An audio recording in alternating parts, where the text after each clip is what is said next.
गजा में जंग बंदी डोनाल्ड ट्रंप के लिए चैलेंज। जंग बंदी के इस्तेहकाम के लिए सिफारती सरगर्मियां तेज। अमरीकी नायब सदर की इस्राएली वज़ीर आज़म से मुलाकात। अमरीका की जानिब से गजा में जंगबंदी के इस्तेहकाम के लिए सिफारती सरगर्मियां बदस्तूर जारी हैं। नायब सदर JD वैंस बुध को इस्राएली वज़ीर आज़म बेंयामिन नेतन्याहू से मुलाकात कर रहे हैं। इनकी मुलाकातों का सिलसिला लगातार जारी है और इस्राएली फौजी क़यादत के साथ अमरीकी अड्डे में ये सिलसिला मुलाकात का शुरू हुआ, जबकि वो वज़ारत दिफा का भी दौरा करेंगे। दरअसल मामला ये है कि जिस तरह से डोनाल्ड ट्रंप ने इस जंगबंदी मामले को लीड किया है, ऐसे में अगर जंगबंदी कि इस्तेहकाम में कोई कमी आती है तो ये कहीं ना कहीं डोनाल्ड ट्रंप की साख पर एक बार फिर से बट्टा लगने जैसा होगा। इसलिए अमेरिका की पूरी कोशिश है कि ये जंगबंदी जो है वो इस्तेहकाम के साथ नाफिज बाअमल हो। वैंस और नेतन्याहू यानी अमेरिका के जो नायब सदर हैं JD वैंस और इसराइल के वज़ीर आज़म नेतन्याहू के दरमियान बातचीत में गजा की ताज़ा सूरत हाल, अमरीकी इंतजामिया का आइंदा मरहले का मंसूबा और आलमी दबाव जिस तरह से बन रहा है उसको लेकर के गजा के तामीर नौ और साथ ही साथ इसमें किस तरह से स्टेबिलिटी हो, इस्तेहकाम से मुताल्लिक़ ताउन पर तबादला ख्याल किया गया।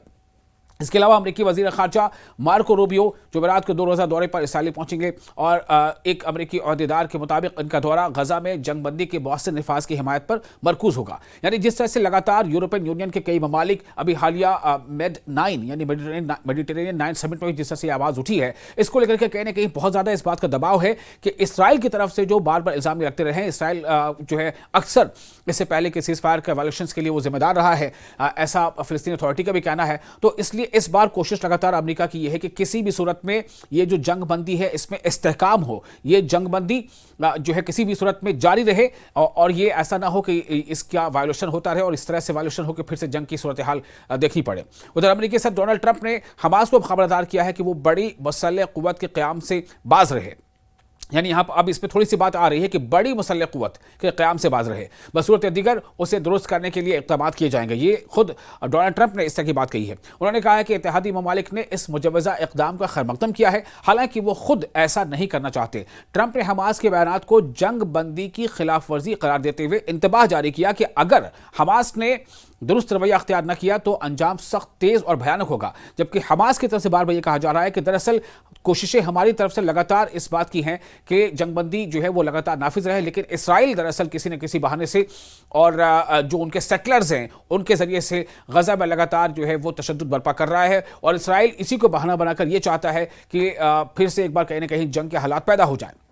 आपको एक और इसकी पहलू बता दें, दूसरी जानब नायब सदर JD वैंस ने उम्मीद जाहिर की है कि गजा में जंगबंदी कायम रह सकती है। उन्होंने कहा कि अमेरिका ने हमास के गैर मुसल्लह किए जाने की आखिरी तारीख मुकर्रर नहीं की है ताकि मुआहदे पर अमल दरामद में कोई रुकावट न हो।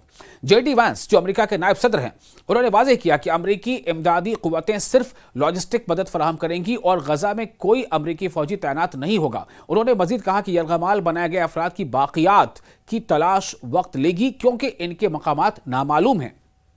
इसी दौरान आपको बता दें कि कई ऐसी एजेंसीज हैं जो लगातार यानी UN के भी कई एजेंसीज लगातार इस बात को लेकर के दबाव बना रही है कि गजा में जो एड का काफिला है उसको किसी भी तरह से रोका ना जाए। इसराइल की कोशिश ये है कि गजा में रफा क्रॉसिंग से होते हुए जितने भी जो ट्रक्स हैं एड जिसमें इमदादी सामान है वो जो है उस पर इसराइल ये चाहता है कि उसमें कमी की जाए, गजा में कम से कम चीज़ें पहुँचें, चूँकि उसका कहना है कि हमास इसका गलत फ़ायदा उठाएगा। वहीं आपको ये बता दें कि इंटरनेशनल क्रिमिनल कोर्ट जो है उसको लेकर के कई बातें सामने आ रही है। वहाँ से नीदरलैंड से खबर ये है कि लगातार इस बात की पर जोर दिया जा रहा है कि किसी भी सूरत में गजा में जो UN की जितनी एजेंसीज हैं उनके जितने भी काफ़िले हैं, जो इमदादी काफ़िले हैं यानी कि जो ह्यूमैनिटेरियन एड लेकर वहाँ जाना चाहते हैं, उनको न रोका जाए बल्कि उनको पूरी तरह से सपोर्ट किया जाए और उन्हें गजा जाकर गजा के लोगों को इमदाद पहुँचाने का मौका दिया जाए। इस बात को लेकर के इसराइल पर लगातार दबाव है। तो ये तमाम दबाव खासतौर से यूरोपियन कंट्रीज, यूरोपियन ममालिक से जो दबाव बन रहा है उसको लेकर भी अमेरिका के ऊपर एक दबाव है कि किसी भी सूरत में ये सीज़ फायर इस तरह से ना हो कि सीज़ फायर की खिलाफ वर्जियाँ होती रहें। इसी दौरान बरतानिया के वज़ीर दिफा जॉन हेली ने तस्दीक की है कि बरतानवी फ़ौज की एक छोटी टीम भी वाशिंगटन की दरख्वास्त पर इसराइल पहुंची है ताकि गजा में जंगबंदी की निगरानी कर सके। ये टीम अमेरिका की क़यादत में कायम अस्करी व शहरी ताउन के मरकज़ में शामिल होगी जिसमें कतर, मिस्र, तुर्की और मुत्तहिदा अरब अमारात के फौजी भी शामिल किए जा सकते हैं।